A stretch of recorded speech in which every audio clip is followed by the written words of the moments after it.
Sennheiser released a new closed bag, the HD620s, which basically has the drivers of the 600 series and the chassis of the 500 series. After the release of the 660S2, which was more of an upgrade to the original 660S instead of a whole new thing, a completely new closed bag was highly anticipated.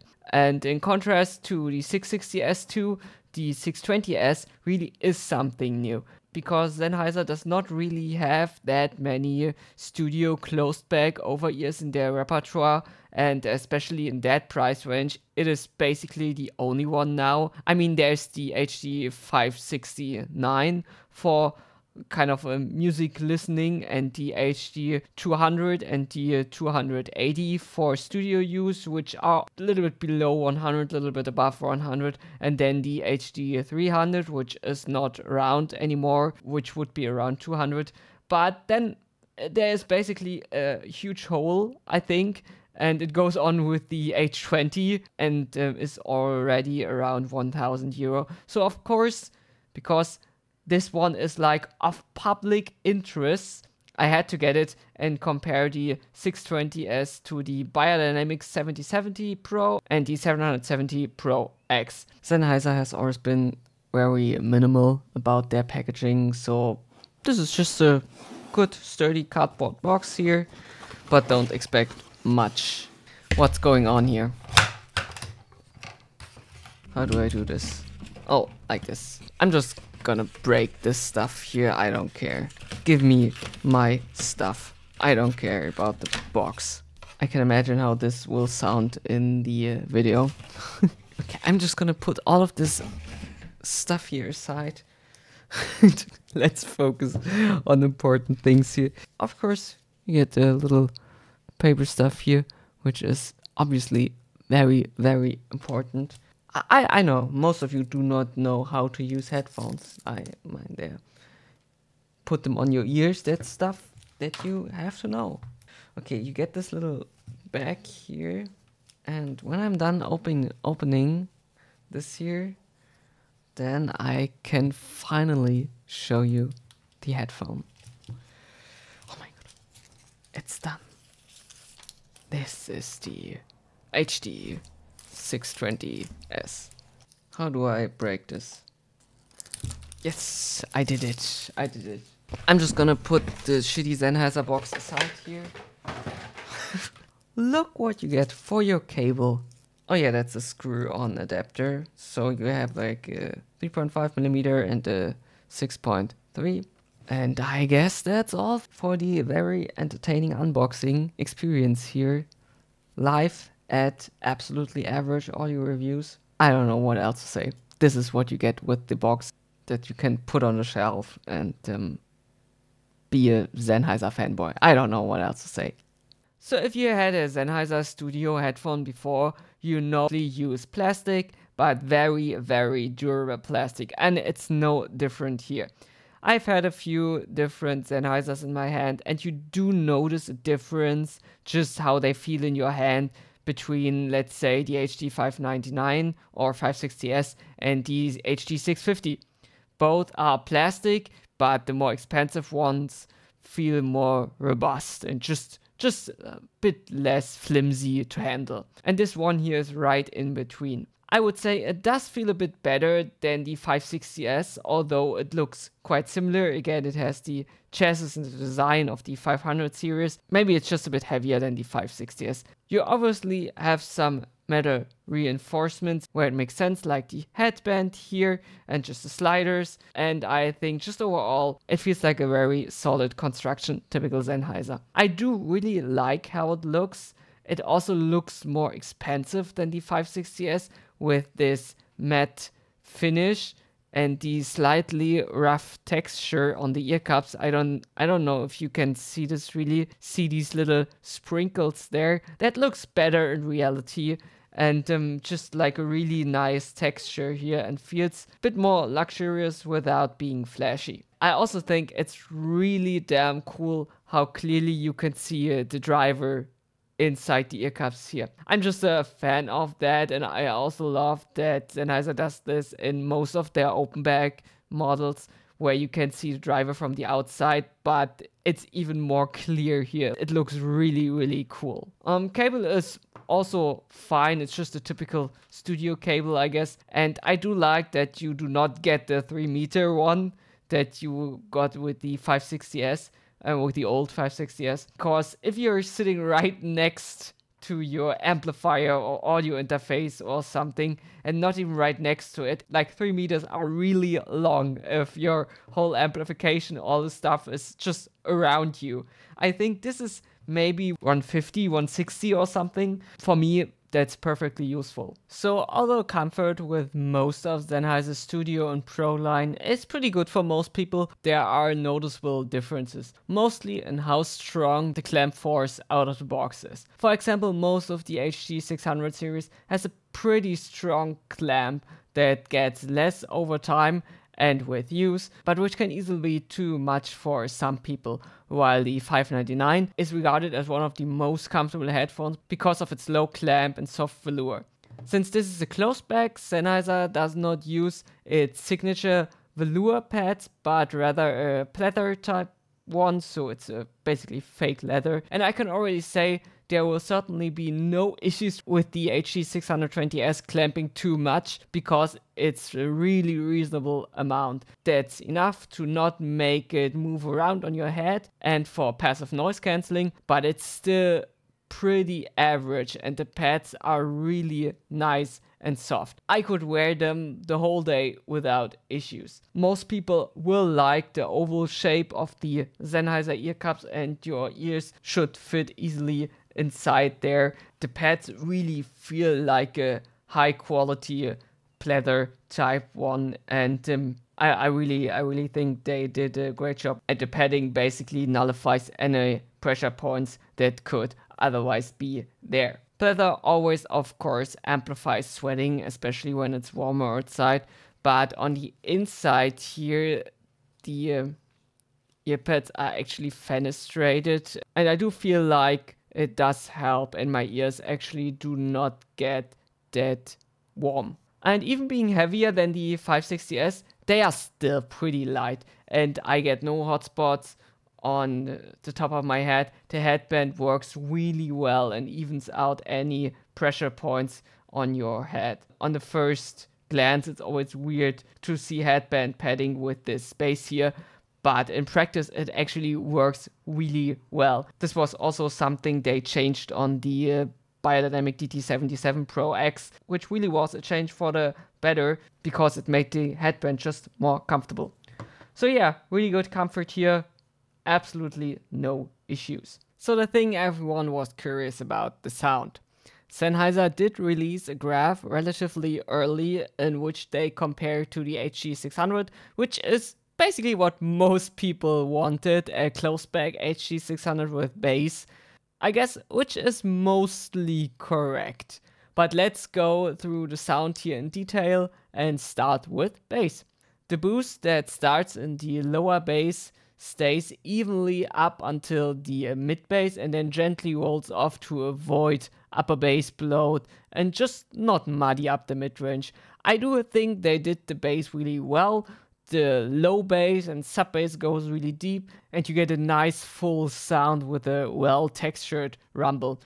Even though the mid bass seems to be a bit less elevated in the measurements, I do think the 620S does pack a pretty nice punch here, more than I expected from a Sennheiser Studio headphone. I recently reviewed the FiO JT1 and the DT77 Pro X, which also have a pretty steep roll off and huge dip after that mid-bass section to keep mid-range clarity, which in turn can make your bass sound more hollow and less natural sounding and make, for example, guitars kinda shrill sometimes.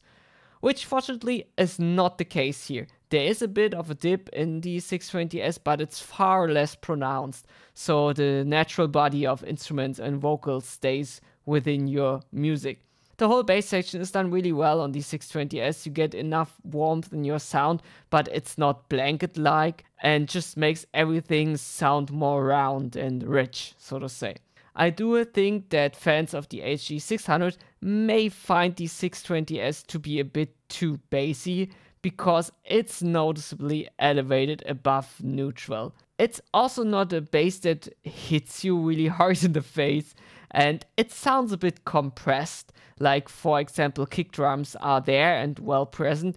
There just could be a bit more dynamic sound here with more force, so to say. To still have a clean mid-range with that bass emphasis, you have a slight dip in the lower mid-range, and then you get a little more presence after that, which makes a lot of the stuff stand out more, because this is the center mid-range we are talking about, so up until 800 Hz, and emphasizing it too much here can easily clutter the mix or cause things to sound boxy or nasal. And again, I am glad that this is not the case here. Just like the dip in the upper bass, it's just enough emphasized to give you a good mix between clarity and fullness. The tuning already here stands out as very balanced, slightly bassy, with a lot of thought put into it. Sennheiser advertised it to have a closed back sound with the staging of an open back, and well, how did they do that? They give the 620S the Hyperman dip. Not that this is the only thing working for a more open sound here, but it's a bit part, I think.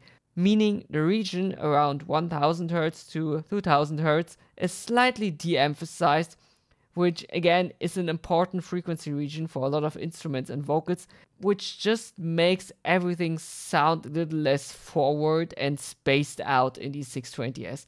And so it works. You have a pretty open stage here that does not sound congested or has this closed off headphone sound to them. And because you do not want to lose clarity, and I guess also in spirit of the HD600, which has just godly vocal performance, the upper mid-range that follows after this bit of a dip here is more emphasized. So while everything is spaced out more, it's not distant sounding, and you still have enough vocal presence and attack of snares, guitars and kick drums, for example. Still, I would say everything stays rather smooth, not really laid back, but it's definitely not an overly aggressive sound. And the dips and elevations are just enough to counteract the downsides of each other and make use of the positives, and they are never over the top. So you have an emphasis in the upper mid-range, but you do not have any shoutiness. You have a dip in the upper bass, lower mid-range, but you do not have a hole there that would negatively impact your sound. It's all really nice and thought through. Treble tends to be rather smooth with a bit of brightness here and there, but there's no unwanted sibilance, no piercing cymbals or overly present female vocals, for example, which can get quite harsh otherwise. For me, there's enough clarity here. Fans of a bright sound could be a bit disappointed, but let's be honest here, the HD600 and the 650 were not bright headphones either. They had clarity, but the treble was fairly smooth and balanced, and it's similar here. Maybe more similar to the 650 than the 600, because it is a bit more relaxed without being dull or without losing your cymbal sizzle. But again, there is a bit of brightness sometimes in the mid to upper treble, I think, which in turn helps with the open stage and gives music a bit of an airy sound, and again helps with the characteristics of making this more open stage sounding. Talking about the stage, it really is quite nice and never sounds closed off. Also, the separation of instruments and everything that's happening is really great because of the little mid-range boost. It gives most instruments just this little bit of presence, and somehow all this works really well together. So the imaging in music is fantastic. So to conclude the sound section here, the HD620S delivers a compromise in the best sense of the word, namely that you get a pretty natural sound with a deep bass response and really good instrumental and vocal clarity, and smooth yet good and extended treble. Downsides here, it's maybe too much bass and not enough treble for you folks who really like this ultimate transparency. Again, it's pretty smooth sounding, so maybe you do miss some mid-range and some upper mid-range treble forwardness and sharpness here. Or on the other side, maybe it's even not enough bass for you and you do miss this kind of physicality here and just more dynamic bass that hits you harder. But you cannot make it right for everyone, and I think they did really well here with the tuning. So I prepared a comparison for you here, namely comparing the 620S with the DT770 and the 77 Pro X. Just starting with the normal 77. The normal 77 Pro has a more dynamic sounding bass with similar good extension, but it also sounds a little bit colder and just not as warm and maybe a little less full than the HD620S. Going to the 77 Pro X, this one has quite a bit more bass, especially lower bass. But bass on the 620S feels way more evenly distributed. For example, parts of the mid and upper bass on the Pro X are caught in the huge dip of the frequency response, which can make certain instruments suddenly sound pretty weak. For example, bass guitars are strangely hollow sometimes, whereas on the 620S they just sound fuller and basically how they should be. The Pro X does have really good low bass and works well with electronic stuff, which the 620S does too, but it does have a less visceral and physical feeling to it. The 77 Pro X just has a lot of boom and a lot of force behind its bass. I'm going to the mid-range. The 77 Pro has a pretty flat mid-range that again sounds less full than the 620S. But if the 620S sounds too smooth, too warm for you, the 77 Pro is still a viable option here for maybe slightly more analytical mid-range that is just maybe a tiny bit flatter. Mid-range is really not the focus of the 77 Pro X, whereas on the 620S it basically is, which translates into more present guitars and vocals on the Sennheiser that can sound thinner and just way more distant on the 77 Pro X. The 620S really shines here. It sounds great for a lot of instrumental and vocal stuff and keeps a really natural sound that is not exhausting and really pleasant to listen to, while it's still very detailed. And frankly, to me, it sounds better than both buyers here. Better separated with a really clear space for everything that's happening in a song. The treble frequencies are famous on the 77 Pro, and yeah, they do have this peak which sometimes shows itself and can make a voice really sibilant, or certain drums like cymbals or hi-hats stand out just too much. But when it works, it's really nice and clean. It's just overall a little bit uneven. Treble on the Pro X is just through the roof, and it's a really bright headphone. I do still think it's good treble, so if you like brightness, then that's not a bad thing, because it's just a good kind of brightness, but it's just really bright. And again, treble on the 620S is smoother and way more balanced. I am not yet laid back because there is a bit of energy in the airy frequencies there in the mid to upper treble where it gets a bit bright, but this too is never too much and just really balanced sounding. So as you may have guessed, that was my review of the HD620S. I hope you liked it and you found the comparison kind of useful. If you did so, and if you want to, you can leave a comment. I gladly read everything that gets texted under my videos. And yeah, hope to see you next time. Goodbye.